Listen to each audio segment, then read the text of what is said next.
तो हेलो दोस्तों, Rahul Singh online study class में आपका स्वागत है। तो दोस्तों आज हम बात करने वाले हैं ग्रहों से संबंधित एमसीक्यू क्वेश्चन। तो मैं एक इम्पोर्टेंट क्वेश्चन के बारे में जानकारी देने वाला हूं, क्योंकि आपका एग्जाम आने वाला है यूपी पुलिस का और एसएससी जीडी का एग्जाम आने वाला है, और उसमें इसमें से 100% एक ना एक क्वेश्चन आपको देखने को मिलेगा, क्योंकि ये सोलर सिस्टम से रिलेटेड क्वेश्चन हैं। और मैं आपके लिए इस चैप्टर को समझाने के लिए पहले इसका बेसिक समझा देता हूँ आपके लिए। देखो, हमारे सोलर सिस्टम में 9 ग्रह हैं। प्रेजेंट में तो 8 ग्रह हैं, वैसे 9 ग्रह हैं। यदि प्लूटो को काउंट करें तो 9 ग्रह हैं, और वैसे प्लूटो को हटा दिया गया है क्योंकि वो यूरेनस और अरुण और वरुण की कक्षा को क्या करता है, इंटरसेक्ट करता था, इसलिए वो हटा दिया गया है। ओके, इसलिए प्लूटो को काउंट नहीं किया जाता है ग्रहों की श्रेणी में। 24 अगस्त 2006 की बातें हैं ये। 24 अगस्त 2006 की बातें हैं ये। तब ये प्लूटो ग्रह हटा दिया गया था। ओके, क्योंकि यह अरुण और वरुण की कक्षा को इंटरसेक्ट करता था, इसलिए इस ग्रह को हटा दिया गया है। इसे बौना ग्रह भी कहा जाता है प्लूटो को। तो अब फिलहाल मैं प्रेजेंट में बात करूं, तो प्रेजेंट में तो हमारे सौर मंडल में कुल टोटल 8 ग्रह हैं। कितने ग्रह हैं? 8 ग्रह हैं। ओके, एक एक से नाम सुनते जाइए। देखो, सबसे पहले आपका फर्स्ट है बुध, उसके बाद है शुक्र, पृथ्वी, मंगल।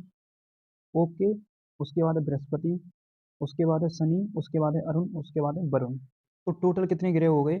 बुध, शुक्र, पृथ्वी, मंगल, उसके बाद है बृहस्पति, उसके बाद है शनि, उसके बाद है अरुण, उसके बाद है वरुण। ठीक है, तो कितने ग्रह होते हैं हमारे सौरमंडल में? हमारे सौरमंडल में फिलहाल प्रेजेंट में 8 ग्रह हैं। कितने ग्रह हैं? 8 ग्रह हैं। ओके, तो देखो, बुध को कहते हैं इंग्लिश में मरकरी। क्या कहते हैं? मरकरी। मैं शॉर्ट में बता रहा हूँ क्योंकि स्क्रीन पर इतने जगह नहीं है, क्योंकि मैं पूरा नाम नहीं बता पाऊंगा, तो मैं डायरेक्ट नाम बताऊंगा। बुध को इंग्लिश में कहते हैं मरकरी। उसके बाद है शुक्र को इंग्लिश में कहते हैं बीनस।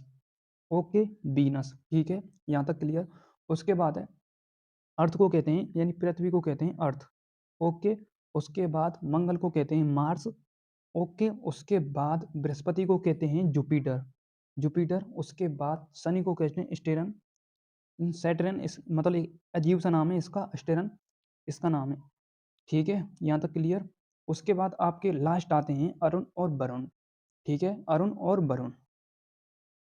अरुण को कहते हैं यूरेनस और वरुण को कहते हैं नेपच्यून। ठीक है, तो टोटल कितने ग्रह हो गए हमारे सौरमंडल में? हमारे सौरमंडल में हो गए 8 ग्रह। बुध, शुक्र, पृथ्वी, उसके बाद है मंगल, उसके बाद जुपिटर, उसके बाद स्टेरन, उसके बाद यूरेनस, उसके बाद नेपच्यून। ठीक है, ये हो गए 8 ग्रह। 1 2 3 4 5 6 7 और 8। ठीक है, टोटल 8 ग्रह हो गए। अब देखो, मैं इनसे संबंधित ही क्वेश्चन लेकर आया हूँ, देखते जाइए। ओके, अब मैं क्लास को यहाँ पर चालू कर रहा हूँ। ठीक है, सबसे पहले आपका फर्स्ट क्वेश्चन दिख रहा होगा आपको स्क्रीन पर। फर्स्ट क्वेश्चन में सीधे सीधे लिखा हुआ है सौर मंडल में कुल कितने ग्रह हैं? तो सौर मंडल में कुल 8 ग्रह हैं। कितने ग्रह हैं? 8 ग्रह हैं। ओके, जिनका मैंने आपके लिए नाम बता दिया है। ओके, अब है सेकंड क्वेश्चन। सेकंड क्वेश्चन है आपका, सीधे सीधे लिखा हुआ है सेकंड क्वेश्चन। सूर्य के चारों ओर घूमने वाले पिंड को क्या कहते हैं? तो सूर्य के चारों ओर घूमने वाले पिंड को कहते हैं ग्रह। ग्रह कहते हैं। देखो, मैं समझाता हूँ ग्रह क्या होता है। ग्रह को इंग्लिश में कहते हैं प्लेनेट। क्या कहते हैं? प्लेनेट। प्लेनेट होते क्या है? प्लेनेट एक ऐसा शब्द है जो, मतलब ग्रह एक ऐसा शब्द है जो किसी उपग्रह को अपना केंद्र मान लेता है और उसके चारों ओर चक्कर लगाता है। जैसे नाविक है, नाविक के अंदर क्या उपस्थित होते हैं? प्रोटॉन और न्यूट्रॉन उपस्थित होते हैं। नाविक के चारों ओर इलेक्ट्रॉन एक दीर्घवृत्ताकार पथ में चक्कर लगाता है। उसी प्रकार सूर्य के चारों ओर सभी ग्रह चक्कर लगाते हैं। मतलब सूर्य सौरमंडल का, जो भी सौरमंडल में हमारे 8 ग्रह हैं, सूर्य उनका सभी का प्रधान है। बोले तो बाप का है, बाप बाप बाप, इतना, मतलब ये इनका पिता है, तो पिता की चलेगी, इसलिए सभी ग्रह इसके चारों ओर चक्कर लगाते हैं, हमारे सूर्य देवता के चक्कर लगाते हैं, प्लेनेट। ओके, एक शब्द आता है उपग्रह। उपग्रह हमेशा प्लेनेट के चक्कर लगाता है, बोले तो ग्रह के चक्कर लगाता है। इंग्लिश में कहते हैं उपग्रह को सैटेलाइट। क्या कहते हैं? सैटेलाइट। ओके, यहाँ तक क्लियर कॉन्सेप्ट। अब मैं सेकंड क्वेश्चन पर चलता हूँ। सेकंड क्वेश्चन आपका क्या है, देखते जाइए।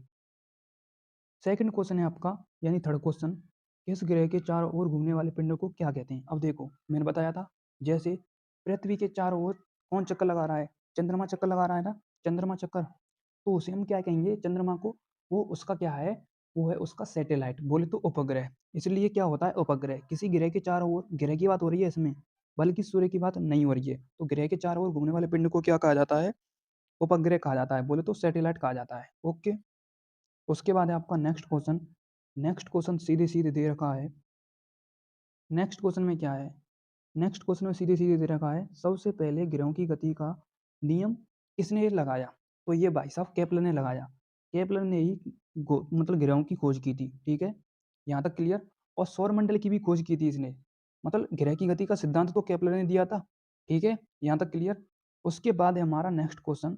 नेक्स्ट क्वेश्चन सीधे सीधे लिखा हुआ है, सौर मंडल का जन्मदाता किसे कहा जाता है? तो देख लो, मैंने आपके लिए बताया था, पूरे सौर मंडल का प्रधान कौन होता है? सूर्य होता है। इसलिए सौर मंडल का जन्मदाता किसे कहा जाता है? सूर्य को ही कहा जाता है। क्योंकि इसी सूर्य से सभी ग्रहों की उत्पत्ति हुई है। जैसे हमारी पृथ्वी की उत्पत्ति इसी से हुई है। जब पृथ्वी, मतलब इसमें एक्सप्लोजन हुआ था सूर्य में, तो एक टुकड़ा नीचे गिरकर आ रहा था, मतलब उससे अलग हो जाता सूर्य से। इसी प्रकार उसी एक टुकड़े से हमारी पृथ्वी चार भागों में बट गई। चार भागों में हमारी पृथ्वी का फॉर्मेशन हुआ। वो एक अगला कॉन्सेप्ट बन जाता है, मैं उसको छेड़ना नहीं चाहता। ठीक है, वो ये कॉन्सेप्ट है, इसलिए मैं फिलहाल तो आपके क्वेश्चन की बात कर रहा हूँ कि सौर मंडल का जन्मदाता सूर्य को कहा जाता है। ओके, उसके बाद है आपका नेक्स्ट क्वेश्चन, सर्वप्रथम सौर मंडल की खोज किसने की थी? सर्वप्रथम सौर मंडल की खोज कोपरनिकस ने की थी। किसने की थी? कोपरनिकस ने। ओके, अब मैं चलता हूँ नेक्स्ट क्वेश्चन की तरफ। नेक्स्ट क्वेश्चन सीधे सीधे दे रखा है आपका, देखो। नेक्स्ट क्वेश्चन में सीधे सीधे क्या लिखा हुआ है? सीधे सीधे लिखा हुआ है, सूर्य में कौन सी गैस सर्वाधिक होती है? देखो, मैं आपके लिए बता देता हूँ। सूर्य में सबसे ज़्यादा तो हाइड्रोजन होती है। क्या होती है? हाइड्रोजन होती है सबसे ज़्यादा। ये होती है 71% के लगभग, 71% के लगभग। और वैसे मैं बता देता हूँ आपके लिए कि सूर्य में एक नाभिकीय संलयन अभिक्रिया होती है, न्यूक्लियर फ्यूजन की अभिक्रिया होती है। वो क्या होती है मैं आपके लिए समझाता हूँ, देखते जाइए। देखो, जब दो हाइड्रोजन के मॉलिक्यूल आपस में मिलते हैं और उनमें होती है नाभिकीय संलयन अभिक्रिया, बोले तो न्यूक्लियर फ्यूजन की अभिक्रिया। जब दो हाइड्रोजन के मॉलिक्यूल मिलेंगे तो मिलके वे एक हीलियम के मॉलिक्यूल का निर्माण करते हैं, बोले तो He का। और हमारे सूर्य में हाइड्रोजन और हीलियम गैस पाई जाती है। और मैं आपके लिए बता देता हूँ, जो सूर्य की बाहरी सतह होती है ना, बाहरी सरफेस, सरफेस उसका तापमान 6000 डिग्री सेल्सियस है। कितना है? 6000 डिग्री सेल्सियस। और सूर्य के केंद्र का तापमान है 10 की पावर 7। 10 की पावर 7। अब तुम लगा सकते हैं अंदाज कि 10 की पावर 7 कितना हो गया? बहुत ही ज़्यादा हो गया, 10 की पावर 7। ओके, ये केंद्र का तापमान है, ये बाहर की सतह का तापमान है 6000 डिग्री सेल्सियस। ओके, यहाँ तक क्लियर। अब मैं चलता हूँ नेक्स्ट क्वेश्चन की तरफ। नेक्स्ट क्वेश्चन आपका दे रखा है सीधे सीधे, सूर्य के धरातल का तापमान लगभग कितना होता है? देखो, सूर्य के धरातल का तापमान आ गया 6000 डिग्री सेल्सियस। उसके बाद नेक्स्ट क्वेश्चन। नेक्स्ट क्वेश्चन में क्या है? सूर्य के सबसे नजदीक ग्रह कौन सा है? तो सबसे नजदीक है मरकरी ग्रह, बोले तो बुध। ठीक है, ये है बुध ग्रह, सूर्य के सबसे नजदीक का ग्रह। ठीक है, यहाँ तक क्लियर। अब मैं बता देता हूँ कि बुध ग्रह सूर्य के चारों ओर कितने दिनों में चक्कर लगाता है? ये लगाता है 88 दिन में एक चक्कर सूर्य के चारों ओर। यहाँ तक क्लियर। और इसका परिभ्रमण काल है 58.65 का, कम से कम 58.65 लगभग दिन है। ठीक है, परिभ्रमण काल इसका। और सूर्य के चारों ओर ये 88 दिन में एक चक्कर पूरा करता है। ओके, उसके बाद है आपका नेक्स्ट क्वेश्चन। नेक्स्ट क्वेश्चन क्या है? 10वां क्वेश्चन है। नेक्स्ट क्वेश्चन है, नेक्स्ट क्वेश्चन में सीधे सीधे लिखा हुआ है, पृथ्वी की बहन किस ग्रह को कहा जाता है? तो पृथ्वी की बहन वीनस को कहा जाता है। किसको कहा जाता है? वीनस, बोले तो शुक्र को कहा जाता है। अब देखो, इसमें बहुत ही इंपॉर्टेंट फैक्ट मैं आपके लिए बता रहा हूँ कि शुक्र ग्रह पर सबसे पहले देखो, शुक्र ग्रह का तापमान सब ग्रहों से गर्म है। सब ग्रहों से सबसे ज़्यादा तापमान है। ठीक है, और ये इस पर मतलब लक्ष्मी पठार और मैक्सवेल पठार भी पाया जाता है। और इसमें क्लाउड के बादल भी उपस्थित होते हैं। इसके क्लाउड के बादल। ठीक है, यहाँ तक क्लियर। देखो, इसका टेम्परेचर सबसे हाई होता है। उसके बाद इसमें लक्ष्मी पठार और मैक्सवेल पठार भी पाया जाता है इस ग्रह पर। इस पर वीनस ग्रह पर। यहाँ तक क्लियर। आई होप आपको क्लियर होगा। उसके बाद है आपका नेक्स्ट क्वेश्चन। नेक्स्ट क्वेश्चन सीधे सीधे लिखा हुआ है, पृथ्वी का उपग्रह क्या है? देखो, मैंने आपके लिए पहले बताया था। अब देखो रिपीट हो रहा है क्वेश्चन, हो रहा है कि नहीं हो रहा? देखो, पृथ्वी का उपग्रह है, मतलब पृथ्वी का सैटेलाइट पूछा है तो चंद्रमा है। सीधे सीधे मैं आपके लिए बताया दिया था। चंद्रमा को इंग्लिश में मून कहते हैं।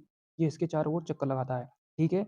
अब देखो, मैं आपके लिए यहाँ पर एक और कॉन्सेप्ट क्लियर करता हूँ। देखो, यदि सूर्य, यदि सन और अर्थ के बीच में यदि चंद्रमा आ जाए तो उसे कहते हैं हम सूर्य ग्रहण। ठीक है, सूर्य ग्रहण। यदि ये इसके पीछे चले जाए, ठीक है, इसके पीछे चले जाए, किसके पीछे चले जाए? अर्थ के पीछे चले जाए, तो इसे हम कहते हैं चंद्र ग्रहण। चंद्र ग्रहण। ठीक है, यहाँ तक क्लियर। ये हमेशा सूर्य ग्रहण अमावस्या को होता है और चंद्र ग्रहण हमेशा पूर्णिमा को होता है। मैंने आपके लिए बारीक बारीक समझा दिया है। ओके। अब देखो, मैं आपके लिए क्वेश्चन क्वेश्चन रिपीट करता हूँ। पृथ्वी का उपग्रह क्या है? चंद्रमा। क्या है? चंद्रमा। ठीक है, यहाँ तक क्लियर। अब है आपका नेक्स्ट क्वेश्चन। तो नेक्स्ट क्वेश्चन में क्या है, सीधे सीधे देखते हैं नेक्स्ट क्वेश्चन क्या है। नेक्स्ट क्वेश्चन में सीधे सीधे लिखा हुआ है, किस उपग्रह को जीवाश्म ग्रह कहा जाता है? किस उपग्रह को जीवाश्म ग्रह माना जाता है? तो ये माना जाता है आपके चंद्रमा को। ठीक है। उसके बाद नेक्स्ट क्वेश्चन, मंगल ग्रह कितने उपग्रह हैं? मंगल ग्रह के कितने उपग्रह हैं? तो ये है फोबोस और डीमोस, दो उपग्रह हैं। फोबोस, एक है फोबोस, एक है डीमोस। ठीक है, फोबोस सबसे बड़ा ग्रह है। हमारे सौरमंडल में सबसे बड़े दो ग्रह हैं, एक फोबोस है और एक है गैनीमेड, जो कि ये है बृहस्पति ग्रह का उपग्रह, गैनीमेड और फोबोस। ठीक है, आपसे पूछ भी सकता है एग्जामिनर। फिलहाल तो मंगल ग्रह के कितने उपग्रह हैं? मंगल ग्रह के कितने हैं? दो उपग्रह हैं, फोबोस और डीमोस। ठीक है, यहाँ तक क्लियर। अब मैं चलता हूँ नेक्स्ट क्वेश्चन की तरफ। देखो, फोबोस और डीमोस आ गया ना? आगे आगे देखो, फोबोस और डीमोस नाम आ गया ना? फोबोस और डीमोस किस ग्रह के उपग्रह हैं? ये मंगल के हैं। अभी मैंने आपके लिए रिपीट कराया था। उसके बाद है नेक्स्ट क्वेश्चन, बृहस्पति ग्रह की खोज किस वैज्ञानिक ने की थी? ये की थी गैलीलियो भाई साहब ने। और बृहस्पति ग्रह का सबसे बड़ा उपग्रह कौन सा है? गैनीमेड। गैनीमेड। ओके, यहाँ तक क्लियर। ये पूरे सौरमंडल का सबसे बड़ा उपग्रह है। ठीक है, उसके बाद है नेक्स्ट क्वेश्चन। देखो, सौरमंडल का सबसे बड़ा उपग्रह गैनीमेड, रिपीट हो रहा है ना क्वेश्चन। देखते हैं इसका आंसर क्या है इसमें। देखो, देखो आ गए ना गैनीमेड? देख लो, आपकी किस्मत बहुत ही अच्छी है। सौरमंडल का सबसे बड़ा उपग्रह क्या है? गैनीमेड। ठीक है, ये आ गया गैनीमेड। ठीक है, ये बृहस्पति ग्रह का उपग्रह है। किसका? बृहस्पति बोले तो जुपिटर। किसका? जुपिटर। ठीक है, इंग्लिश में कहते हैं जुपिटर। उसके बाद नेक्स्ट क्वेश्चन।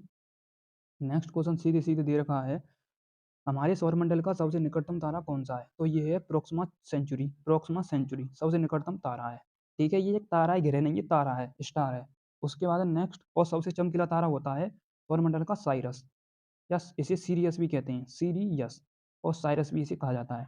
ठीक है, यहाँ तक क्लियर। उसके बाद नेक्स्ट क्वेश्चन। नेक्स्ट क्वेश्चन सीधे सीधे दे रखा है, सूर्य से पृथ्वी की कितनी दूरी है? ये है 149.6 मिलियन किलोमीटर। उसके बाद नेक्स्ट क्वेश्चन। नेक्स्ट क्वेश्चन में सीधे सीधे दे रखा है, नेक्स्ट क्वेश्चन में क्या है देखते जाइए। नेक्स्ट क्वेश्चन है आपका, सूर्य के चमकीले भाग को क्या कहते हैं? ये कहते हैं फोटोस्फीयर। और सूर्य के सभी सतहों में, मतलब सूर्य को 6 भागों में बांटा जाता है। ठीक है, कितने भागों में बांटा जाता है? 6 भागों में बांटा जाता है। और 6 भाग के नाम मुझे कमेंट करना है कौन कौन से हैं। यदि आपको नहीं पता हो तो मुझे कमेंट कर सकते हैं, मैं आपके लिए बता दूंगा सूर्य के 6 भाग के नाम कौन कौन से हैं। ठीक है, उसके बाद है आपका नेक्स्ट क्वेश्चन, ओजोन परत सूर्य की हानिकारक करने से हमारी रक्षा रहती है? बिल्कुल रहती है। ये किरण होती है आपकी परावैंगनी किरण। यदि ये परावैंगनी किरण सीधे हमारी पृथ्वी पर आ गई, यदि ये आ गई तो यूँ समझो हमें बहुत ही दिक्कत हो जाएंगी। हमें कैंसर रोग हो जाएगा, हमारी स्किन और त्वचा सबरी एकदम काली काली पड़ जाएगी, जिससे कैंसर की बीमारी होती है। किसकी? कैंसर की बीमारी होती है। और ये परावैंगनी किरण हमारे वायुमंडल से रुकी हुई है। ठीक है, यहाँ तक क्लियर। अब मैं नेक्स्ट क्वेश्चन की बात करता हूँ। नेक्स्ट क्वेश्चन है आपका, सौरमंडल का सूर्य से सबसे दूर स्थित ग्रह कौन सा है? सौरमंडल का सूर्य से सबसे दूर स्थित ग्रह कौन सा है? वो है वरुण। इसे इंग्लिश में कहते हैं नेपच्यून। क्या कहते हैं? नेपच्यून। ठीक है, यहाँ तक क्लियर। वरुण, अरुण के बाद आता है वरुण। ठीक है, वरुण है। उसके बाद है, सूर्य की परिक्रमा पूरी करने में सबसे अधिक समय कौन सा ग्रह लेता है? तो ये वरुण ही लेता है, क्योंकि लास्ट में है, सबसे लास्ट में है नेपच्यून। ठीक है, उसके बाद नेक्स्ट क्वेश्चन क्या है, नेक्स्ट क्वेश्चन है आपका, सूर्य का ताप हम तक किस माध्यम से पहुंचता है? तो विकिरण के द्वारा पहुंचता है, सीधी सीधी बात है। किरण के द्वारा बोले तो विकिरण, सीधी सीधी बात है, ठीक है। उसके बाद है, सूर्य की रोशनी पृथ्वी तक पहुंचने में वही 8 मिनट 16 सेकंड, ठीक है, लगभग इतना ही है टाइम, ठीक है। मतलब सूर्य की किरण पृथ्वी, मतलब सूर्य की किरण भाई पृथ्वी तक तो 8 मिनट 16 सेकंड में पहुंचेंगी। ये फैक्ट, मतलब एग्जैक्ट फिक्स टाइम है।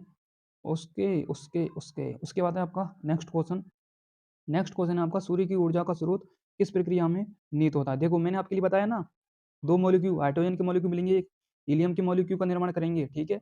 और इनके बीच में कौन सी अभिक्रिया होती है? न्यूक्लियर फ्यूजन, नाभिकीय संलयन। मैंने आपके लिए पहले रिपीट किया था, देखो ये आ गया क्वेश्चन।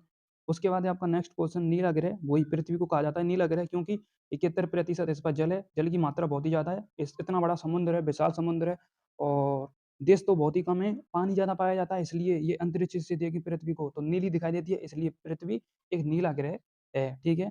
तो ये आपके होते हैं यहाँ तक क्वेश्चन क्लियर। तो मुझे पूरी उम्मीद है आपको ये लेक्चर पसंद आया होगा। तो मिलता हूँ मैं नेक्स्ट लेक्चर के साथ, तब तक के लिए thank you so much, love you all, जय हिंद, जय भारत।